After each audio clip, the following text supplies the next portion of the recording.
penerbangan tambang rendah AirAsia dilapor berkemungkinan melaksanakan pemberhentian ratusan pekerjanya.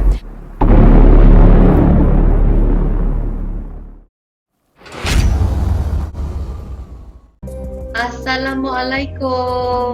Waalaikumsalam. Waalaikumsalam. Assalamualaikum everyone. Welcome. Hello. Morning, Miss Alya. Morning. Morning. Assalamualaikum warahmatullahi wabarakatuh. Good morning and welcome on board to PD Talk Series 2.0. This is the last PD, guys. We are here today for a great session on topic Pandemic Reality, Life as a Cabin Crew. This is your MC speaking. My name is Alisha and now I would like to welcome my crew to introduce themselves, starting from the captain. So hi everyone, this is your captain speaking. Can everyone hear me? Yes, Captain. Okay, hi guys. So I'm Muhammad Farid Irfan and I'm going to be your captain today. And I also going to be the multimedia for the day. Good. Hi, hello everyone. My name is Nur Hanani. You can call me Han. I'll be in charge for the technical with my partner Asna. Hi, my name is Nur Asna and you can call me Asna. Hi everyone, I'm Syahirunnisaa, can call me Nisa, and I'll be the stage manager for today. Good morning, everyone. My name is Sarah Emily, and you can call me Emily. Today, I am going to be your moderator along with my partner Nur Afika. Hi guys, Assalamualaikum and good morning. My name is Nur Afika. You can call me Afika and I will be your moderator for PD Talk Series today. Thank you. Hope you enjoy. Thank you, Captain. Thank you all the crew and welcome on board to all passengers. Now we will proceed to the introduction of our beautiful speaker. Miss Alya Yasmin is a graduate of Diploma in Tourism Management of UiTM Melaka in 2007. She has more than 10 years experience in airline industry. She joined Etihad Airways based in Abu Dhabi in 2007 for 8 years as a flight attendant. She later joined Malindo Air and be back to Malaysia in 2016 in order to be closer to her mother. Now, ladies and gentlemen, on behalf of the crew, I ask that you please direct your attention to the spotlight moderators and speaker. I will talk to you again before we reach our destination. Until then, sit back, relax and enjoy the rest of the talk. Okay, Miss Alya, did they do justice to your background? Yes, did they do justice to your background? Was it good enough, or would you like to probably share with us your experience in the flying world, you know?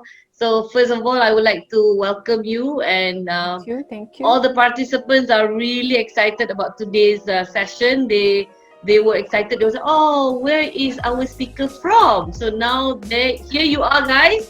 Please say hi, everybody. Hi, Miss Alya. Hi, Miss Alya. Hi. Ni participant ni mana? Kita punya passenger mana passenger kita? So, passenger. Hello. Hi, Passenger everyone. kita. Kita lah. Say hi. Ini kita punya legend punya cabin crew lah.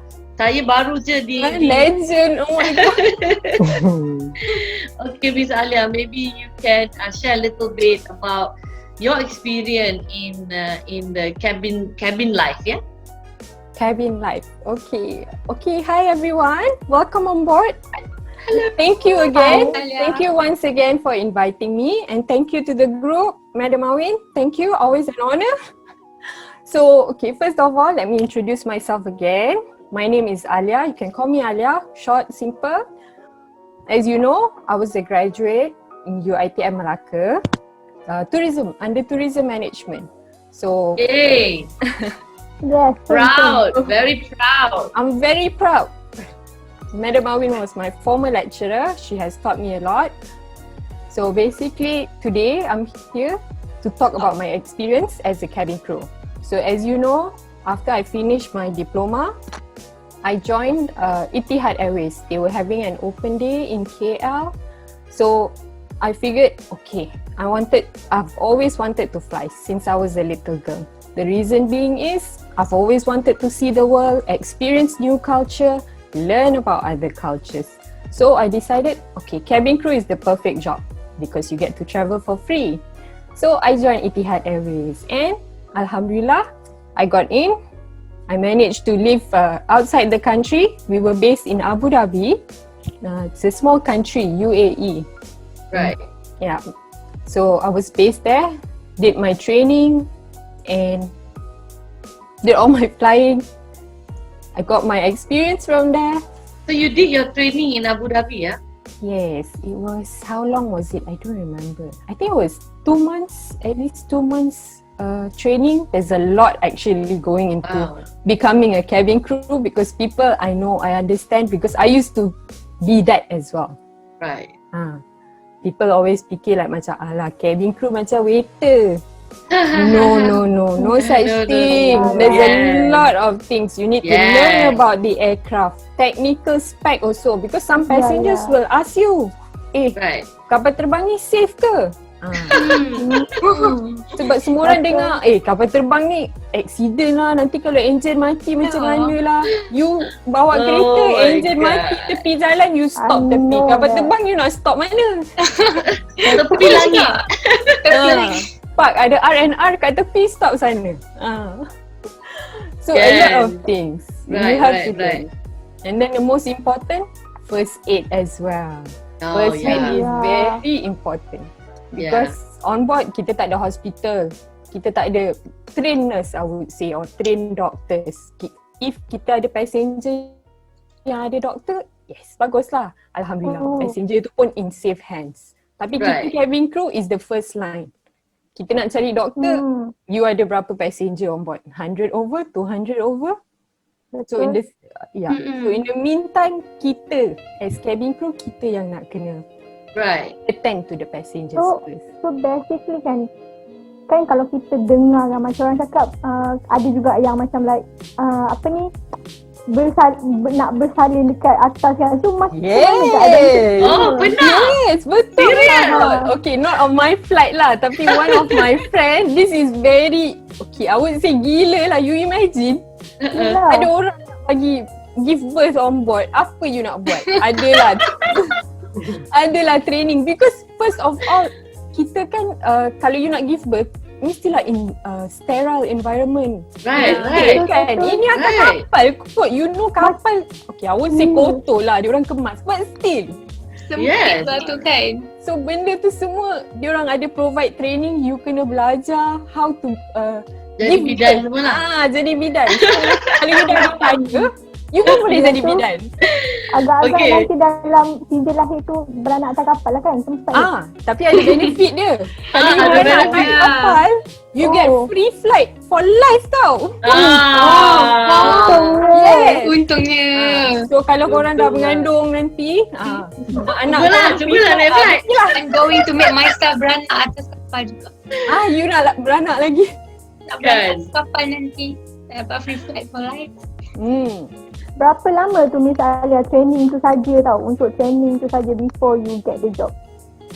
Berapa lama I training? I rasa dalam 2 bulan kot. I pun lupa. Tapi depends on the airline lah. Because some airline kan macam banyak-banyak jenis kapal. So you kena belajar. Like macam Boeing lain spec dia, Airbus lain spec dia. So depends. And kalau diorang ada extra training, like macam kan macam AirAsia satu kelas je kan, ekonomi. So the training tak so intensif sangat lah. Macam Malindo pun dia ada business class. So business class training class lain, economy class training lain. Betul. Kalau ada first class, tambah lagi on top of that. So you have been on both lah, Boeing, Airbus, all lah semua. So what's the difference, Miss Alya? Difference paling ketara sekali, pintu dia. Kalau you perasan pintu Boeing dia semua like dia ada lever, you kena rotate. Airbus dia buka macam gitu dia punya pintu. Kalau you naik AirAsia punya flight, you akan perasan dia punya pintu macam gitu. Daripada luar pun adalah certain things you will pick up lah. You notice kapal ni kapal Boeing, ni kapal Airbus. You boleh pick up benda-benda ni. But Nak mostly, buka pintu tu kan, seorang je ke atau berat tak pintu tu? Pintu tu saja. Right. Okay, I can tell you kalau kapal kecil macam Air Asia punya kapal 320, that one very ringan. Tapi once you get to the bigger kapal, pintu rumah macam gate tu tak? Oh, besar. wow. Because you punya slide basel kat dalam tu. Slide basel tu berat sangat. So Right. memang I sendiri pun tangan struggle. Wow. Ada muscle kat tangan nanti. Buat ni. Hati korang, ni tak boleh kuat tau. Tangan tu ada muscle. Buat lah. So memang So tell us, macam kan before kita go on board kan, sometimes before they take off, the captain will do some morning ritual or pre take off rituals and all. Dia akan baca doa and all that. For the cabin crew itself, before you guys go on board, ada ke any kinds of ritual that you guys do? Maybe some kind of routine you as the whole team do before boarding the plane. And is this like the same practice for all the airlines or it depends? Okay. So memang all airlines kita memang ada pre-briefing. So basically because passenger selalu ingat okay cabin crew ni kapal ni lambat sebab cabin crew lambat. No, tak ada. Kita pun kena datang awal. Before the flight time kita kena ada dekat the briefing room roughly about an hour 30 depending on the size of the aircraft. Betul. So dekat pre-briefing ni kita akan jumpa, kita introduce everyone.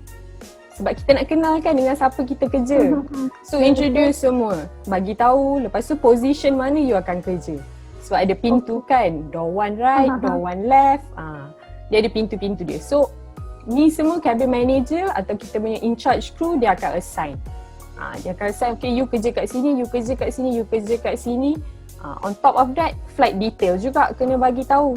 Sebab kita kena dia bagi tahu lah, okay kapal kita hari ni kapal jenis apa. Sebab kru dia kena tahu, okay kita sekarang terbang Airbus. So kita punya safety equipment dekat mana. Tu satu, tu very important lah. You kena tahu you punya fire extinguisher kat mana, oxygen bottle you kat mana. Paling penting fire extinguisher lah. Because once ada api atas kapal, okay salah. Okay, it's not a good thing lah. Okay, and then after that, after dah habis all the briefing, adalah special dia akan bagi tahu, okay passenger kat sini row this one, okay ada need assistance. Macam wheelchair passenger ke. So you kena bagi special attention to this passenger yang memerlukan bantuan. Ada yang deaf, mute. So these things they will brief you, bagi tahu okay passenger ni VIP, Datuk, Datin, Tan Sri, Prime Minister ke Sheikh ke King ke, dia bagi tahu. Wow. Yeah. Have you ever this like VIP or like maybe your experience on handling big people, with the highest position? Did you ever like experience dealing with them? Okay, I ada 3 orang. I pernah, personally I handle 2 orang je lah. Seorang ni I tak lah. And I think you guys know who this actor is. Dia dalam film Pretty Woman. Siapa? Oh my god! Richard Hero, is it the hero? Nak tengok gambar. Ada ambil gambar tak? No, tak ada. Because we kita tak because business class. So you punya entourage semua dekat business class. So memang kita dah debrief before the flight. Okay, Richard Gere guys is gonna be on our flight. So nobody talks to him. Oh my god. Oh, I see. Handsome tak? Handsome. I intai je tepi tirai tu kan. Oh, kesian dia dapat intai je. Intai je sebab kita tak boleh nak kacau dia kan. Kita orang nak tengok depan-depan pun tak boleh. Tak ni tengok belakang kepala je, tahu tak? Oh my god, sadnya. Sangat. Lepas tu I pernah ada Prime Minister kita, ex-Prime Minister kita, that time Datuk Seri Abdullah Ahmad Badawi. That time kita pergi, dah lama lah maksudnya. dah lama. Kita pergi Oman that time. Dia ada some talks in Oman, and then the other one siapa is a football player lah, tapi I perempuan kan, football like macam siapa Mama ni? Siapa dia? tak kenal pun. Kalau bukan David Beckham, tak kenal. But apparently he's big lah. Bayern Munich player ke apa, MU ke, I was like Right. apa sih? Kan, nice. Okay lah. So kan, Miss Alya, macam tadi kan, kalau kita, sebab I kan pernah naik flight waktu tu from KL to Penang je lah actually. Tapi flight banyak delay. And then sudden ada satu flight came, and then diorang akan tukar exchange crew kan. Lepas tu kan, kita boleh nampak lah crew yang baru masuk tu macam like rushing. And we thought that mungkin lah kita akan fikir flight ni delay. Padahal diorang pun macam misalnya terangkan tadi, mungkin diorang sebenarnya tengah briefing lah tu. Sebab we thought that one lah. So if you lah kan, macam sekarang ni macam you nak deal dengan like last minute call macam tu kan, how you deal with that? Like macam last minute kalau kapal lambat semualah. Normally kapal ni dia selalu delay ni sebab apa? Probably technical, which is very rare, technical issue, atau weather, atau airport traffic. Dekat KL airport actually very busy, especially kalau you notice afternoon time diorang punya peak hour. So dia macam ada giliran lah. Once aircraft land, lagi satu aircraft tak boleh land terus, dia macam ada a few buffer dia kena ni. So all these things yang menyebabkan aircraft ni selalu delay lah. So bila aircraft delay, kita crew pun tak suka sebab kita kena rushing. And then bila kita rush, sebab kita still, once you tukar crew, you naik kapal, you kena buat you punya security check. Because previous flight, you tak tahu orang datang, dia tinggal barang ke apa. So benda ni tak safe untuk you punya flight. This you have to think for yourself first. First yourself. You pun nak selamatkan sampai your destination. So all these things take time. So sebab tu kita tak suka bila delay pun, kita pun nak kena rushing, check everything, check makanan, check ni, check itu semua. Okay, once that one dah settle, then baru passenger masuk. Then passenger ingat lah, crew ni la. Itulah, once passenger dah masuk kan, ada satu lagi masa saya naik flight tu lah. Masa naik flight tu juga, passenger dah masuk ni tau. Lepas tu tiba-tiba dia kata, okay ada delay lagi 30 minit sebab nak adjust seat captain. I macam like fikir lah, captain pun boleh ubah. Sebab dia kata memang delay kat tu. Normally sometimes memang okay, ni memang like bagi not to say secret lah, but sometimes kita tak nak passenger panic. Kalau macam ada technical problem ke apa, kita akan cakap benda lain. Kita akan cakap tak airport busy. Sebab kalau kita cakap ada technical problem, nanti passenger weh kapal kapal lagi dia tak tahu dia. Worry. Because kita sendiri pun as crew, kalau kita tahu kapal ada technical, kita pun tak nak fly. But be sure engineer semua will make sure that the kapal is good to go, baru kita go. If engineer say no go, it means no go. Kalau captain sendiri pun tahu the problem, technical tu macam very major, dia pun tak nak fly because he's putting his life at risk. So don't worry. If captain cakap okay, now boleh board, we can go, it means the kapal is good to go. It's safe. Don't worry. Okay. Yeah. I mean it makes sense, right? Ease of mind. Yeah. Semua orang takut bila cakap macam tu kan. Apa je nak naik. Takut. Tapi tiket dah beli. Takut. Naik je lah. Lagi-lagi mahal nak jauh refund. tiket pun mahal. Miss Alya. Yes. Have you experienced any incident during your 8 years of working? Incident like medical incident, emergency incident? Yeah, emergency incident. Personally, on my flight, I ada 2 lah experience. I won't say it's major, but it was scary lah.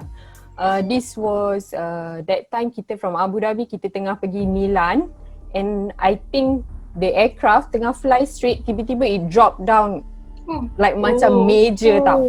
So everything, I was lucky because that time I dekat belakang back of the aircraft and I dekat dengan seat tau. So I sempat duduk. I terduduk but I sempat duduk atas seat. My colleague semua yang tengah dekat dalam cabin, diorang tengah dengar cut, ada this one girl dekat tu terbalik atas dia tau.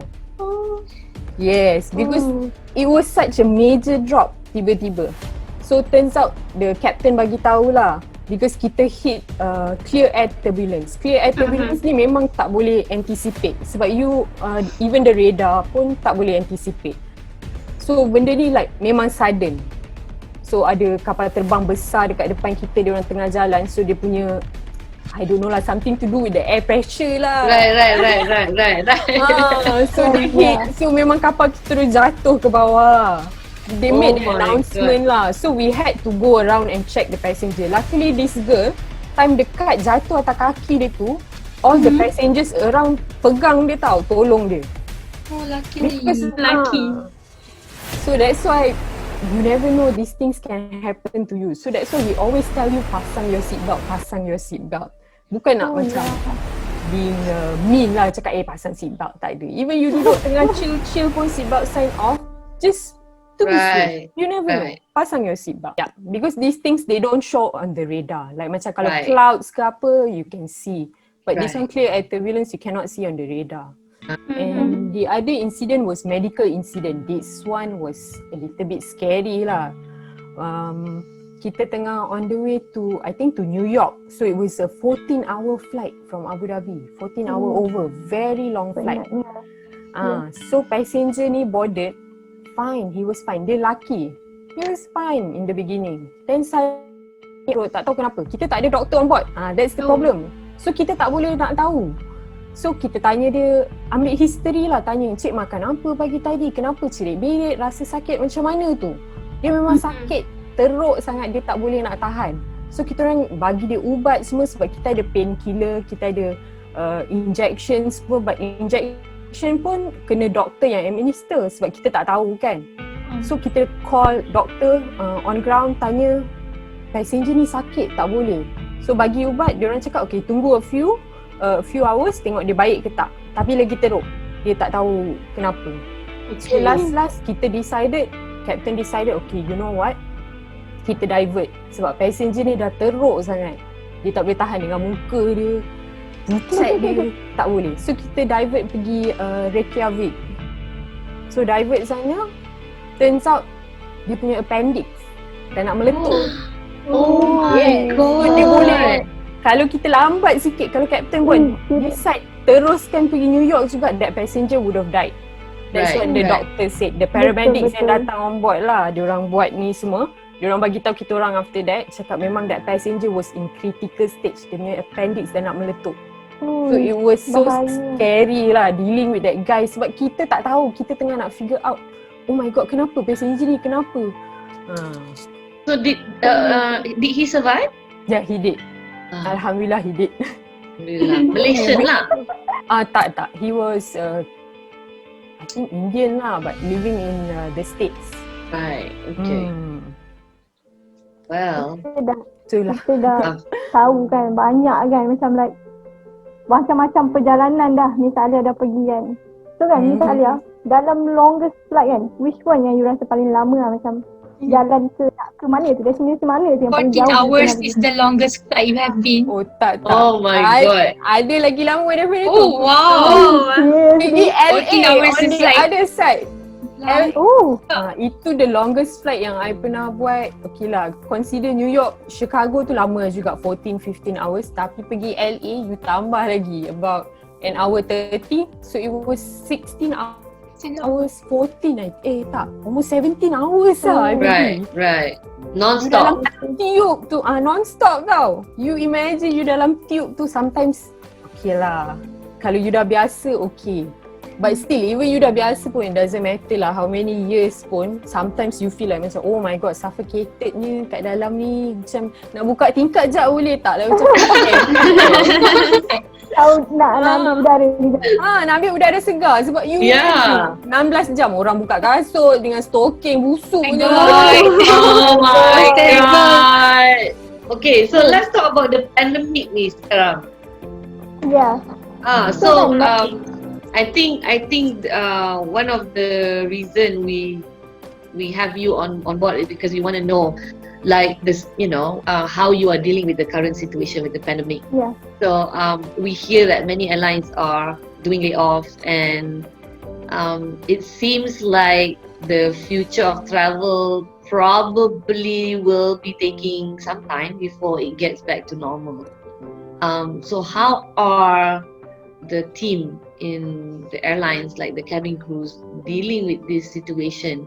Was this, like in your case, was this like something you expected to happen? Because we understand that you were part of the team yang kena lay off recently, right? Or was it something that came as a shock to the cabin crew, you and your colleagues perhaps? Maybe you can share with us a little bit about this. Okay, this pandemic, 2020, seriously. Luckily it's almost over, but hopefully 2021 better. Right, So, inshallah. Okay, so this virus actually, I think since bila because I remember that time kita still flying, January, February, kita dah start like macam ada warning tau. But nobody took it seriously because kita fikir like macam tak ada apa-apa lah, virus, nothing lah.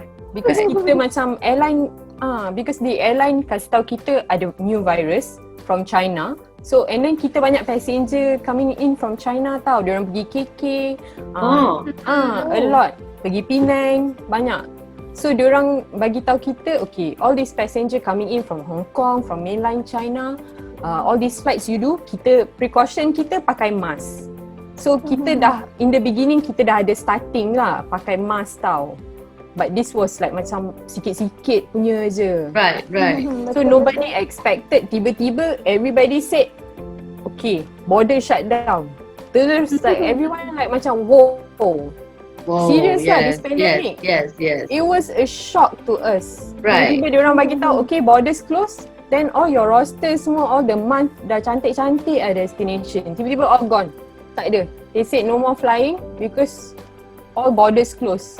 All countries borders closed. Right. Kita like macam, okay, so sekarang kita nak kena buat apa lah?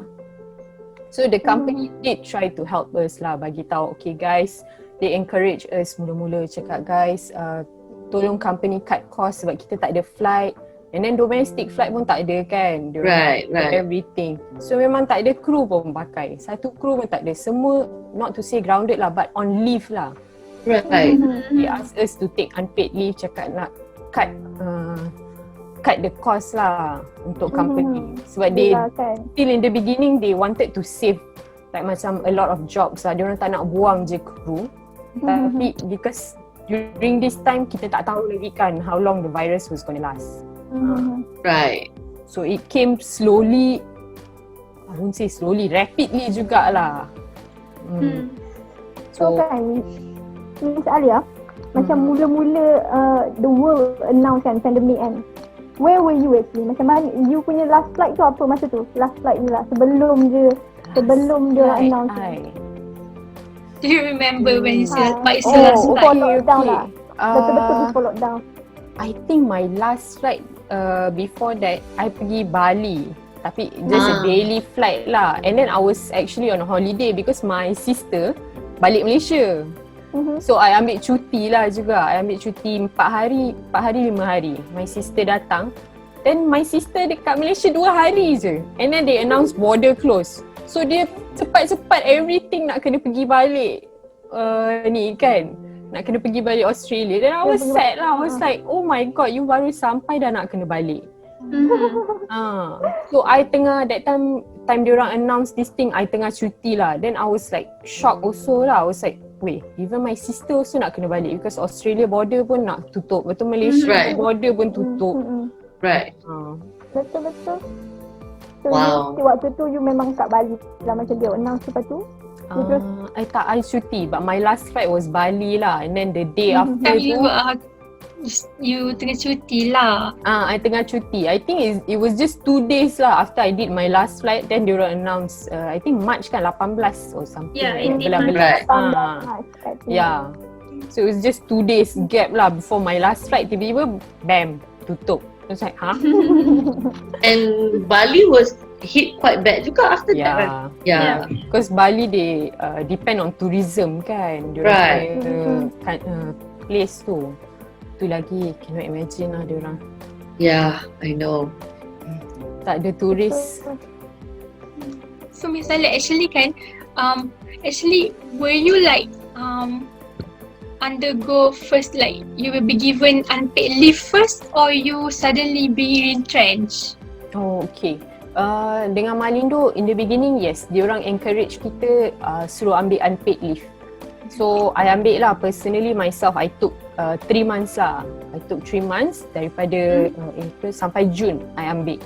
Tapi in the midst of that, time tengah cuti tu, adalah rumours kan, going around the company, crew kata, I punya contract tak kena renew, I punya contract tak kena renew. So they were starting to like macam buang orang jugalah, tak renew contract semua. Then after that only they came up with a official statement lah, cakap unfortunately because of the pandemic ongoing, kita pun tak tahu sampai bila. Because actually I would say most people lah, they predicted the pandemic would end June tau, June, July macam gitu. Yeah. Kita semua fikir June, July, right? Then tiba-tiba, tak ada apa. Tak ada apa kan, everything okay. But no, it kept going until now. So diorang cakap unfortunately, sorry lah guys, kita tak boleh nak support kita punya airline, so kita terpaksa lah buang orang. Ramai juga kan? Ramai. I think Malindo about 2,000 lebih lah. But they did cakap dia akan simpan like macam reserve crew lah dalam 500 orang. So kita fikir like macam okay, hopefully I'm one of the reserve crew lah, because kita nak fly juga, kita still nak simpan kerja kita kan. Betul. But unfortunately. So in cases like this, Miss Alya, would you have preferred to be with an international airline rather than local? When cases like this happen, do you think you would have benefited more if you were with an international airline? Okay, I would say I think it would have been better with international airline because maybe they have the resources, the money to support all this. Right. But according to my friend lah, because my ex-colleagues, diorang still dengan Etihad, I would say most of them kena buang juga. Tapi at a later stage, I think diorang kena buang October. Right. So they held up until then, but finally end result kena retrench juga. So it affected the whole world. Semua airline all over the world, bukan kat Malaysia je, everywhere. So, semua what about like in terms of the case, in terms of COVID tu sendiri, when I guess if you are with international airline, you're probably more exposed to countries with this virus, right? So is there any cases where cabin crew has been infected because they were stuck in certain countries? Is there cases like that? I know with Malindo, yes, pernah ada 2 cases if I'm not mistaken. Right. The crew was coming from, because this time it was still early stages lah of the pandemic. People were still like macam not really like sure about this virus kan. I think 2 sets of crew, they were flying to, I think either Taipei or something. They have a passenger on board with them who was actually positive COVID. So the whole set of crew kena quarantine dekat Taipei. They were stuck there, I think lama jugalah diorang stuck there. Because once diorang tahu, and especially in China, they're very strict about this kan. Right. So once that passenger kena test, he confirmed positive, then the whole set of crew stayed there.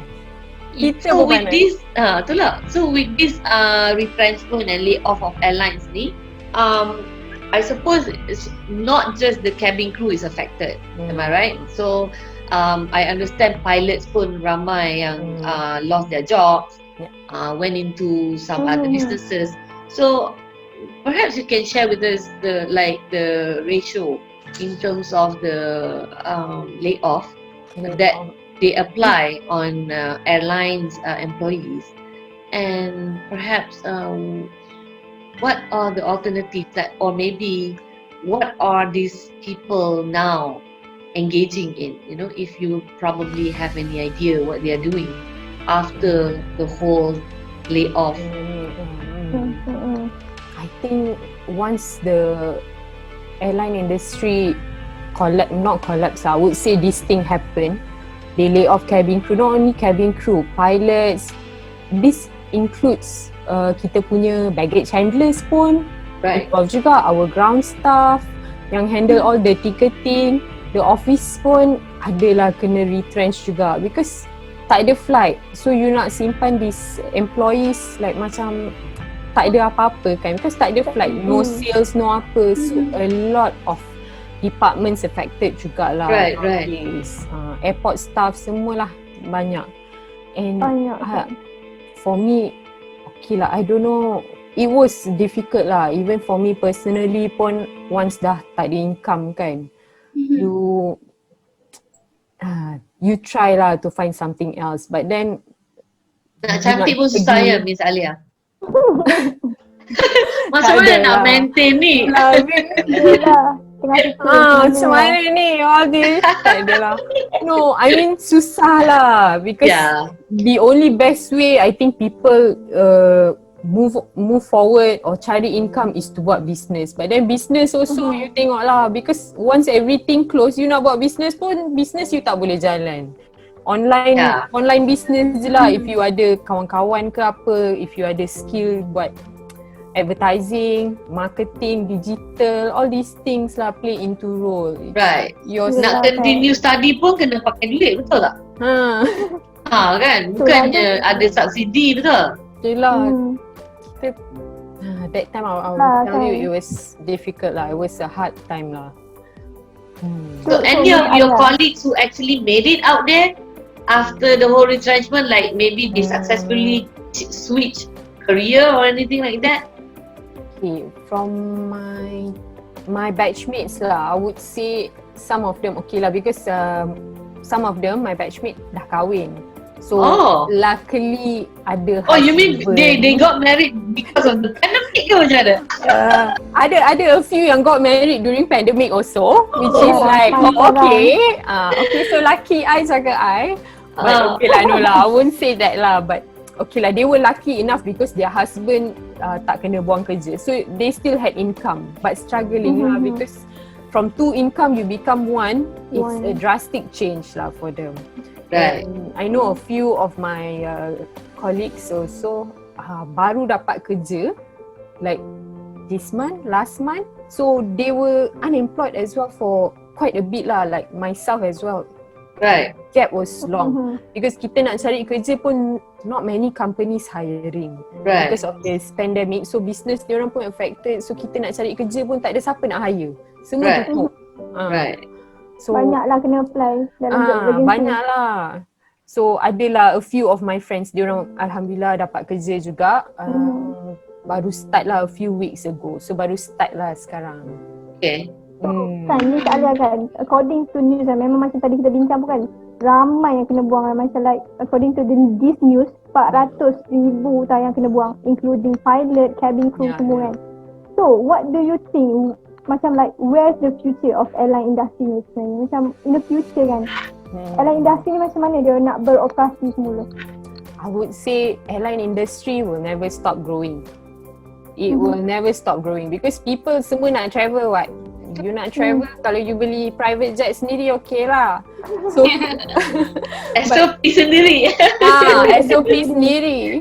Buka kas sekali. But I would say it will take a while lah before all the airline industry to recover, because now kita dah ada vaccine, but then because new strain of virus now dekat UK, so we don't know. Oh my The god. mutated virus. Habislah plan. Itulah, but this new strain of virus, I tak tahu how long it will take. Hopefully with the vaccine, because I think they are still doing like macam some research to see Definitely kalau working on the vaccine for this new mutated virus.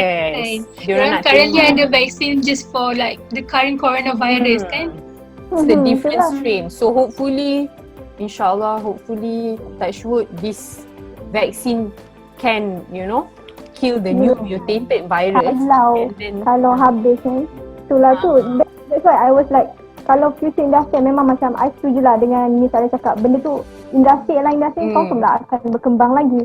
Tapi what do you think of diorang akan cari like recruit new cabin tak? Macam like in future Cabin lah. crew, of course, because since diorang dah buang kan employee, I think they will start to recruit, because airline industry ni it never ends, because you do get like macam some people yang macam okay, just join airline just to see what it's like. So I will stay 2 years, let's say. I ada my time dekat Etihad, I ada lah a few of my batchmates, diorang join because diorang just nak tahu life as cabin crew ni macam mana. Does it suit you?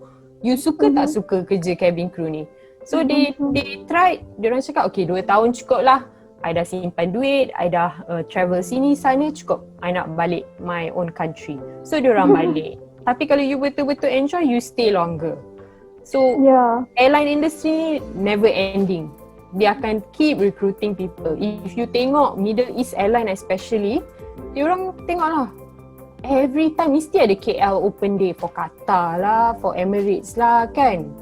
Still recruiting lah, So it will take a while lah before airline industry ni will get back to its normal self. It will take a while. I think by 2021 tu, I'm hoping by 2021 lah, because kita ada vaccine. But it will take a while. I think like about 2 years. By 2022, insyaAllah, hopefully everything dah go away, please virus. Go away, please virus. Misalnya, I want to ask, contract with the airline company usually berapa tahun Depends on the company lah. Yang like macam Malindo, I tahu 3 tahun. Like macam Etihad, dia automatic renew. During my time lah, dia macam you sign contract, then like macam you kerja lah berapa-berapa tahun, diorang akan renew sendiri. Macam gitu. Contoh macam yang contract 3 tahun tu, so after dah habis contract tu, maksudnya we can choose whether we stay ataupun leave the company macam tu. Okay, tak. Like what you mean is I think dia punya probation. Probation. Okay, contract different. Probation tu yes, memang ada. So like macam dengan Malindo, you punya probation lama jugalah, I think 3 tahun lah you punya probation and you punya contract. So within the 3 tahun tu, you tak boleh berhenti. I see.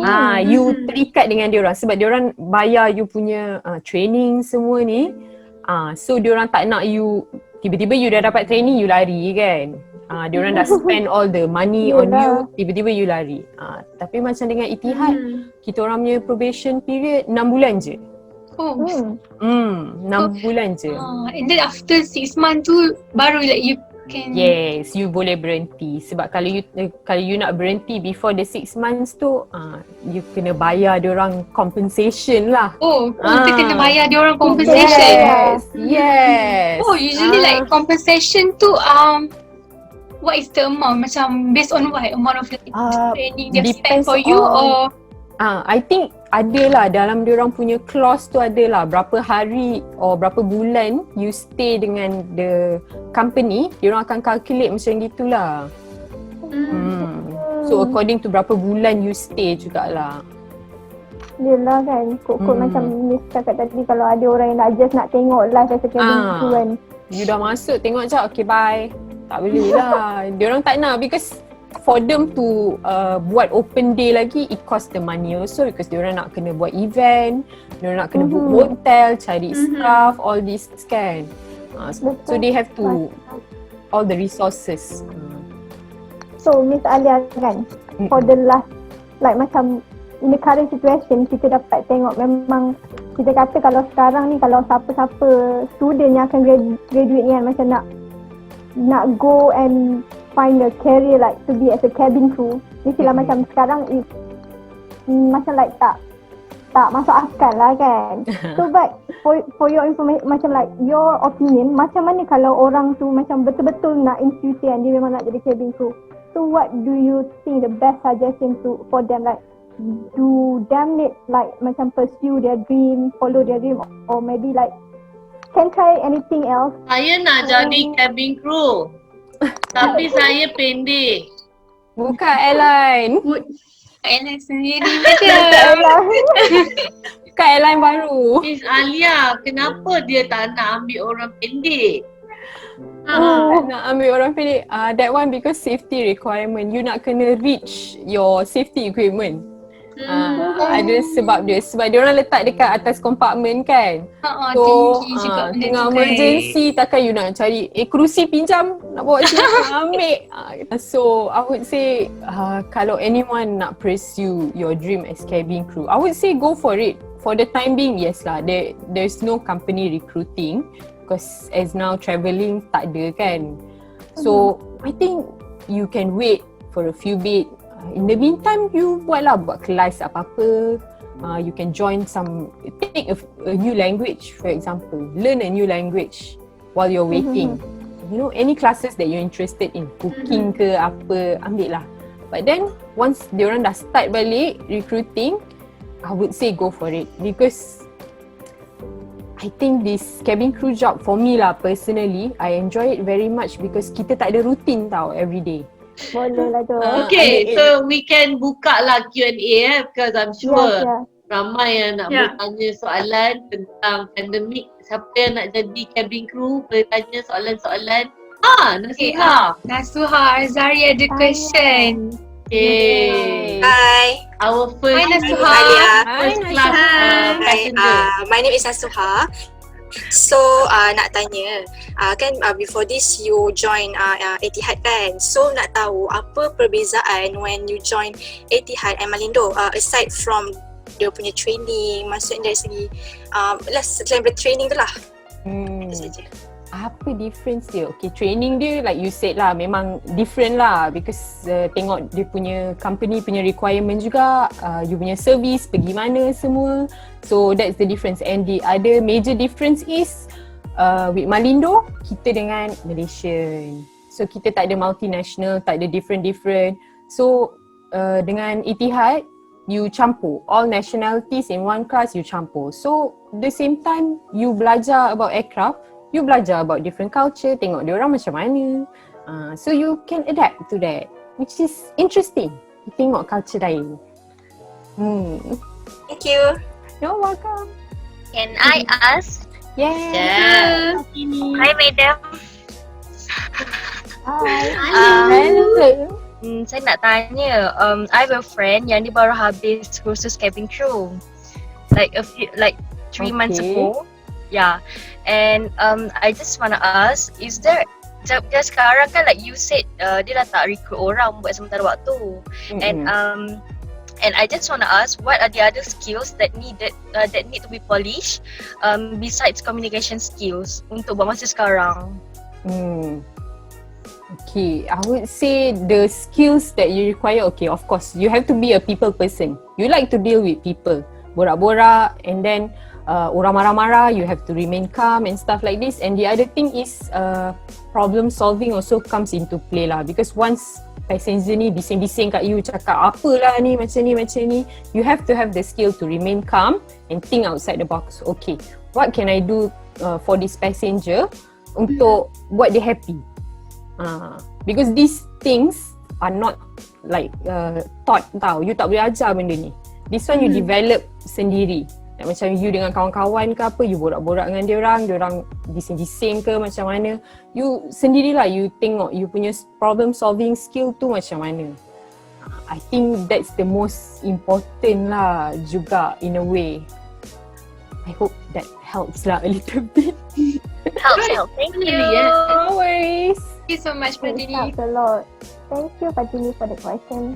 Do we have any other participant want to ask questions? Can you can turn on phone and camera. Hello. Can I ask? Hi. Hi. Hi Karin. Hi Lisha Karin. Saya ada tengok TikTok tau. Dia kata kalau kita nak naik flight, tak boleh drive the day before. Betul ke? Apa? Kalau apa? Sorry? Kalau kita nak naik flight hari esoknya, hari sebelum ni kita tak boleh dive. Betul tak? Betul. Sebab dia ada safety reason dia. Sebab once you pergi mati, okay? Yes, it's called decompression sickness. Sebab bila you dive, ada something happen to your body lah, kena press. So like macam oksigen dalam body you tu dia ada bubbles. So after you dive and then tiba-tiba you naik pergi pressure lain pula, bubbles tu bertukar and you actually can die. Yes, it's very dangerous. Nitrogen you boleh. Nitrogen bubbles. Yeah. Ni lah, function lah TikTok ni. Boleh information juga. At least I would say 48 hours lah. Yeah. Thank you for the question. Pula yang jadi flight attendant. Betul. It's good knowledge to have. Because it's a new knowledge too. I don't even know about that. Yeah. Right. Kita ada next participants nak tanya. Thank you. Are you there? Rudin Zanki, are you there? Yeah. Hello. Hi. I wanna ask, macam saya. Are you single? The question is, when almost every time I ride the plane, and each time bila nak land, I will have this macam sakit dekat kepala. Dia macam the pressure hits at my head and macam nak mati rasa dia. Astaga. Oh my god. Serious, Din? Yeah. Every time nak land. Okay. Are you pressure? Apa? Pressure ke? Dia pressure. I would say okay. My first question is, you ada sinus problem ke, resdung problem? Oh yeah. You stomach? Yes, that's the issue. Oh yeah. Most of the time kalau you ear pressure you sakit muka. That's why orang selalu cakap jangan fly time you sesama. Sebab you punya nose block, so dia tak boleh nak equalize your pressure tau dekat you punya telinga ni. Sebab tu telinga you tersumbat kan, dia orang suruh like macam tutup lepas tu blow kan. Tu nak equalize your pressure. So if you have sinus problem, resdung problem, yes, this would happen. So macam doktor dah ya kita punya cabin because we learn, kita belajar benda ni tau. Dia orang bagi tahu kita. So definitely. So I would recommend to you beli like nasal spray every time you pergi travel and you guna. Kalau you rasa like macam sakit, you try to relieve the pressure lah. You guna the nasal spray to clear up the sinus. Right. Hope that helps lah. Ni ada soalan ni daripada ada Madam Nadira lah nak tanya soalan. Madam Nadira, Datin Sri Nadira. Datin Sri Nadira, silakan. No, Datin. Hey, can you guys hear me? Sorry, I pakai headphone. Yes, we can hear you. Okay. Hi Alya. Hi Nad. Madam. Nak tanya apa tadi? Oh, okay, yeah. Okay. This question goes to Alya. Okay. Okay, the high flying lifestyle sometimes it comes with a side of abject loss. Yang kita dah tahu macam like flight attendant, sometimes they are experience like poor mental health and then sleep disorders, and then ada yang substance abuse issue. Okay, and since you dah biasa fast or VIP lane in dive in the airport and also with long flying hours, long time shifts, do you mind to share on your mental health state since the outbreak and being laid off? Like, do you have any depression, anxiety, or stress during this pandemic? Are you okay? Nah, you're trying to ask me if I'm crazy. Alah, I tanya, are you okay? Like, okay. I mean, we are all dealing with stress, kan? Yes. Situation. So day to day. No, I would say you cakap time I fly how I like macam sleep deprived tu memang of course lah. Because you tidur different schedule. Orang tidur malam, you tidur pagi sebab flight malam. But once you get used to it, mana-mana pun you boleh tidur. I boleh tidur mana-mana tau. Tepi jalan boleh tidur. Actually, that's a very interesting question. Kan macam bila kita fly and then we get, apa dia panggil tu? Jet lag. Jet lag. Like you don't get that? Like how do you deal with that?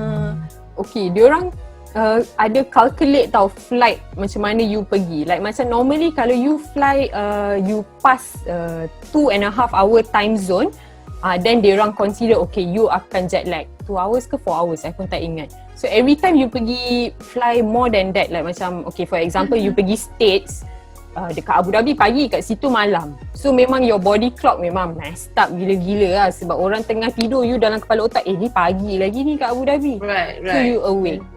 But you try adjust lah, you try your best, you tidur juga. You have to.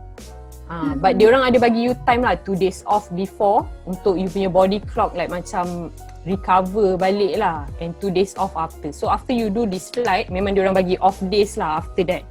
Thank you. Interesting. Thank you, Nat. Thank you, Miss Nadira. Thank you for the question. Thank you. Miss Alya, there's a question from our passenger Sarah Hanis. Dia tanya kenapa bila dia fly dia rasa pening and berpeluh. Pening and berpeluh? Anxiety.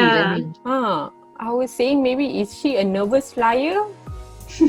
Pening tu I'm not sure. Is it because of the turbulence ke macam mana dia pening tu? Macam mabuk ke? Maybe mabuk macam tu. Kalau mabuk, I would say kalau you mabuk during turbulence, the best seat to have on an aircraft dekat tengah-tengah sebab dia dekat dengan wing, dia paling stable. Dekat belakang memang you akan rasa turbulence lagi teruk. Right, so kita ada satu passenger dia dah tertinggal sikit ke atas. Dia nak tanya, Farshikin, can you on your mic and your camera? Hi, Assalamualaikum Miss Alya and Madam Azwin. Hi. So, first of all, Miss Alya, hi Madam. Madam pun cantik hari ni. Thank you. Welcome on board. Okay, so I have 2 questions. So the first one is, do you mind to share about how the passengers can actually use the toilet, because I have this symptom yang apa ni? I nervous every time nak pakai toilet, especially when fly. Sebab I fikir macam kalau fly, let's say macam kalau I masuk toilet and then I push the wrong button. No, I mean like I feel like if I push the wrong button, there will be something wrong with the flight, you know. Maybe I watch too many Final Destination something, but so every time I on board, memang takkan pakai toilet sebab takut. But that one day I terpaksa juga pakai toilet, and then I have a problem lah kan, like how to actually use. So I think most of the passengers pun ada yang tak tahu actually how the procedure, the process to use the toilet kan, since diorang tak ada bidet or something kan. Okay, so that is my first question, if you mind to share. And the second one is actually how do you handle when ada family with a baby yang nangis the whole flight? Sebab I have encountered this a lot. I don't mean like macam to be rude macam serabut dengan anak dia lah. Ya, tapi I do feel macam ya Allah, kenapa flight aku, kenapa kucing tak naik flight lain lah macam tu. Okay, faham. Yeah, do you have anything yang you would share macam how you handle the babies and the mothers? Lah. Okay, alright. Thank you for your question. So first of all, pakai toilet sama je macam pakai toilet dekat rumah. And then you cakap pasal button kan. I think dekat dalam toilet mostly ada 2 button je.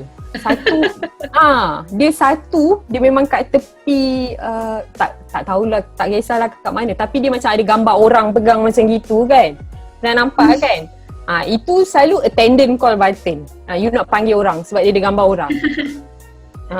So kalau you macam tersekat dalam toilet ke apa, you tekan lah tu, nanti dia orang datang tolong. Lepas tu dia punya flush button tu memang selalu dekat tepi toilet tu. Dekat sana je dia normally blue colour. Memang you duduk kat situ, kat tepi tu dia memang ada dia punya flush lah. And then you cakap pasal toilet, apa lagi you nervous nak pergi toilet, you takut sebab apa? You tak tahu nak tekan butang mana kan? I would feel like macam kalau salah tekan, salah pegang, it would affect the flight. Oh tak ada, ya Allah, tak ada. Tak ada, toilet tak ada kena-mengena, tak ada sambung tiba-tiba you tekan flush cockpit, autopilot off, tak ada. Tak ada effect apa. Okay, the only thing I would say is yang akan affect, tak some orang maybe because tak biasa naik kapal kan, diaper diorang buang dalam toilet, toilet bowl. That one actually could cause some damage lah, because once you flush benda tu sumbat. Sebab toilet dekat kapal ni dia selalu ada suction tau, but not so much lah, dia suction. So kalau you buang benda-benda yang macam diaper ke, you buang you punya perempuan punya barang dalam tu, I would advise janganlah buang macam tu. Kalau you ada family members ke selalu buang dalam tu, jangan buang dalam tu, because dia tersumbat. And that would, I would say it's not a major thing lah, but it would affect the kapal. Tapi on ground lah, not on board tak ada. Dia tak ada like macam kacau aircraft tu nak terbang ke, tak ada. So don't worry, toilet as normal. Even if you tersalah tekan butang pun, kru akan datang ketuk, "Hi miss, you okay ke kat dalam tu?" Sebab kita tak tahu you tekan call button tu sebab apa. You ada emergency ke, you ada medical, you pengsan ke. So it's not a problem kalau you tersalah tekan. They will come. And then the other one is about mothers with baby kan. Mothers with baby ni, as you know, babies kita tak boleh nak control. They're babies, they will cry. You tak boleh cakap diam, dia faham. But me personally as crew, yes, you do give attention to this passenger. You tengok maybe the parents ni dia penat ke apa, you don't know what they've gone through, what they've been through before the flight. Baby tu kenapa, baby tu sakit ke apa. So you pergi, you tanya dia orang, borak dengan dia orang, cakap, Cik, everything okay? Baby okay? You main-main lah dengan baby tu. Maybe it will calm the baby down. You can also like macam if you want to go the extra mile, you can help the parents. Penat tau jaga baby. I tak ada baby but I know, I understand because my friends have kids. So I tahu dia punya penat tu like macam ya Allah nak lari sana lari sini. So you pergi, you attend to the parents. You the baby ni crying maybe dua je, maybe sakit or dia punya ear pressure block, dia tak boleh nak ni. So sebab baby, dia orang kata baby ni lain dia punya ni, so dia punya ear selalu block. So kalau baby tu crying, dia sakit telinga, kita cakap lah dengan parents dia, ada nak buat susu ke apa, bagilah, bagi susu ke apa, if you need anything bagi tahulah. That's the thing that kita buat lah untuk parents ni, extra care untuk diorang lah. So kita try to help lah, because kita faham some passenger like macam okay, dia dah kerja, baru balik kerja ke apa, then long flight, they want to try and sleep, then baby pula kacau. But I would say kalau you ada like macam jual headphones ke on board, diorang ada earplug ke, if you have all these amenities on board, you can give to the passenger yang complain ni, bagi tahu diorang, Encik, okay lah baby ni nangis kacau Encik kan, so kalau ada seat kosong you try to duduk, Encik nak duduk kat belakang, kita ada seat kosong, Encik boleh tidur kat sini, kita tolong dia. So both side kita tolong, orang yang complain ni, orang yang kena complain ni, kita tolong, bagi dia earplug, bagi dia ni ke apa, makan ke Encik, ni. Okay, so Miss Alya, last question we have from Azwa Iblina Rosli. Okay. Dia cakap if you dah married and it's going, benda tu akan effect tak chance to be a flight attendant atau dah kahwin? Kalau dah kahwin, kalau orang tu dah kahwin, dia akan affect tak kita punya peluang tu untuk jadi flight attendant? Tak juga. Dah kahwin ke? Yang tanya tu dah kahwin ke? I think yang akan affect you nak jadi cabin crew if husband you tak bagi je lah kot. Mungkin itulah. Mungkin tu je lah yang akan menghalang you. Yang menghalang you. Cuba tanya, sebelum kahwin tanya husband dulu, boleh tak jadi flight attendant? Kalau macam dia dah ada had umur ke? Ada had umur. Most airline I would say ada had umur lah. Because sebab diorang nak you kerja long term kan dengan diorang. So diorang macam ada tetapkan lah juga had umur. Selalunya berapa maximum age dia? Yang I tahu mostly airline 35 tahun. Apa tu? Hi Patricia. Hi. Hello. I watched this video on dia post dekat YouTube lah, tapi it's like macam drama yang this white lady tak nak duduk sebelah this black lady sebab because of racism lah. So then dia deal with dia cakap dekat dia punya flight attendant tu dia tak nak duduk sebab dia tak suka dengan that black lady. So have you ever macam like face this kind of problems as a flight attendant, macam like racism problems? I would say not racism, tak jugalah on my flight. I ada passenger yang tak nak duduk sebelah passenger sebab dia minum. Sebab tu this guy was European guy lah, dia minum, and then the passenger sebelah dia Arabic, they are a little bit sensitive about this lah. So dia bagi tahu lah, dia complain kat kita, tapi dia tak complain depan-depan dia. Passenger ni dia pergi belakang, dia bagi tahu kita, dia kata Mamat ni minum lah, boleh tak jangan bagi dia minum. Tapi kita tak boleh pula tak bagi dia minum, dia dah beli tiket kan. So apa kita boleh buat is kita tukar seat dia. That's the best we can do lah, because we cannot say no to this passenger, it's his right to drink. So I think kalau about racism ni, okay lah, you try to avoid this kind of things lah. You help them like macam tukar seat, sebab you tak nak nanti diorang gaduh on board, nanti benda tu escalate kan ni. Thank you. Okay, siapa lagi ada soalan? Thank you, Patricia. Good question. Thank you, Patricia. Okay, one last question probably before we wrap up. One last question. Siapa yang nak buka kamera? Yeah, siapa lagi nak bertanya? Silakan, passenger. Do you have any question? Lagi? Anyone? Ayolah tanya. Boleh, tanyalah. Boleh, silakan. Okay. So, kita kan semua tahu pasal the tragedy of MH370. Right. So, it went missing from 2014, right? So, okay, lepas pada the incident of the tragedy of the MH370 tu, how do you actually feel about flying? Like, what is your view on this? Like, does it give you like a change of mind about flying? If I takut ke apa, MH370 it was a sad incident. That was a sad incident because I think when I found out about it, I was actually going on a flight, and then like dapat message kawan-kawan bagi tahu, did you know this MH370 went missing, blah blah blah, they don't know where it is. So everybody was like, what happened? Yeah. But during that time kita tak tahu what happened, so kita orang macam kenapa But I think you cannot have that yes, in the back of your head, of course you fikir lah macam, oh my god, you always like pray lah, tak nak lah benda-benda ni jadi dekat touch wood your flight kan. So you always pray for the best, safe flight always. That's why we cabin crew, we always wish each other before a flight, hey babe, have a safe flight. Safe flight in terms of, yes, we want you to reach the destination safe, kita sendiri. But bila all this incident happen, yes, it was scary, especially korang tahu tak the case yang 737 Max baru tu, yang Indonesia punya tu? Because Malindo pun dapat the airline dapat the aircraft juga tau.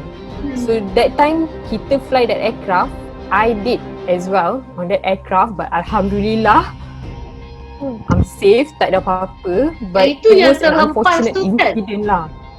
Yes, dekat Indonesia tu. Right. That was scary, man, because I flew on that aircraft. Wow. Because kita, okay, Malindo dengan Indonesia punya Lion kan, kita under same company kan. So kita punya aircraft kita dapat dari orang tau. Like macam dia orang bagi kita pinjam. Right. Then kita bagi balik dekat dia orang.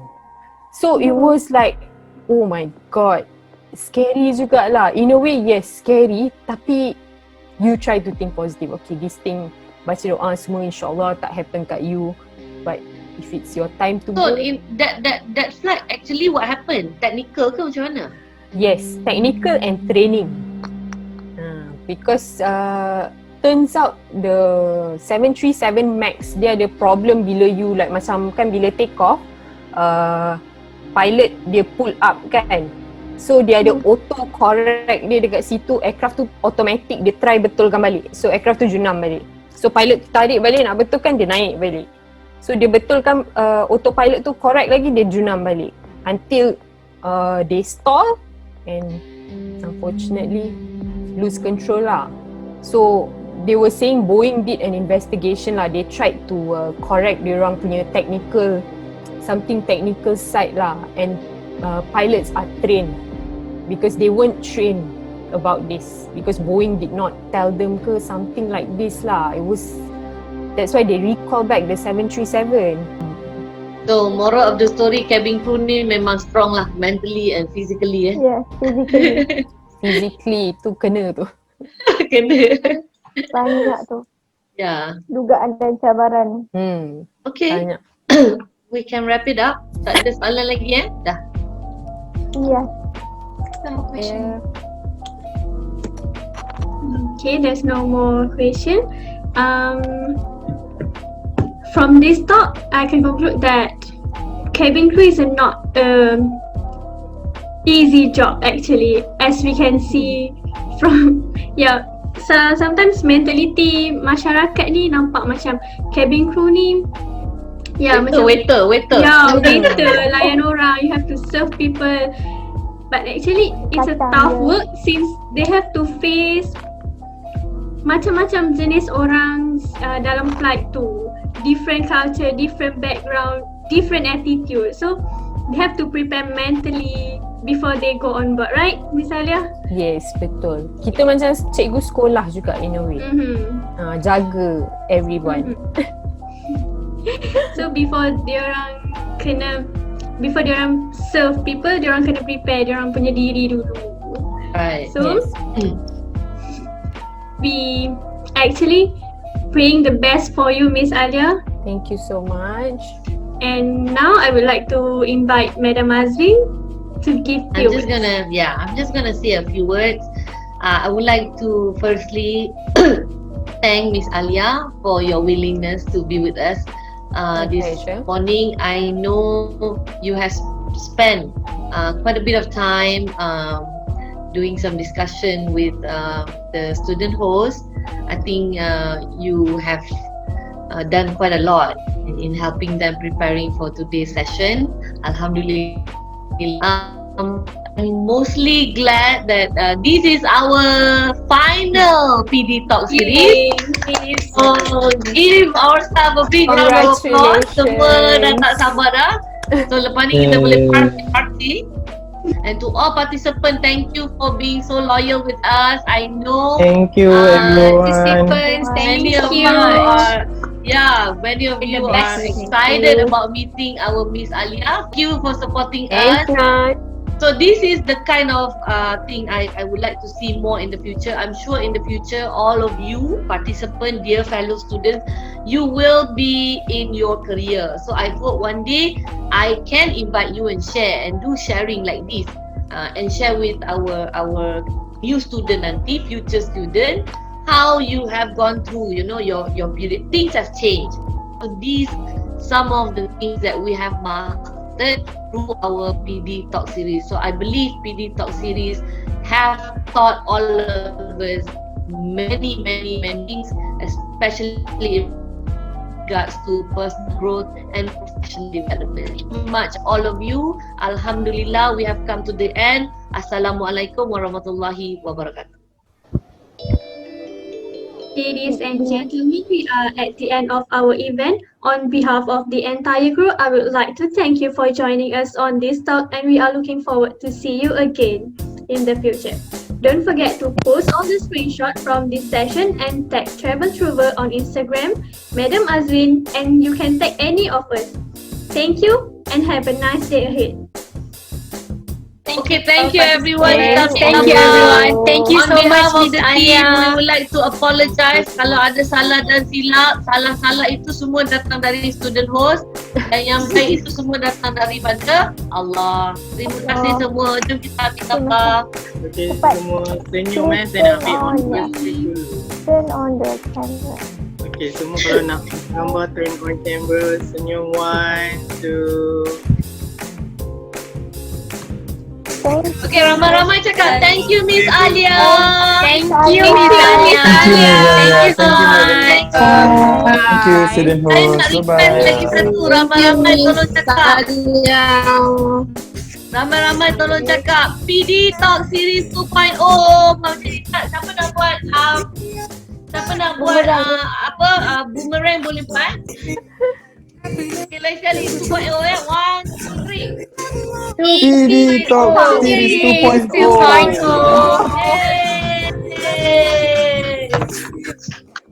Dah habis. Okay. Thank you everyone for joining. Thank you everyone so much, everyone. Thank you Miss Alya.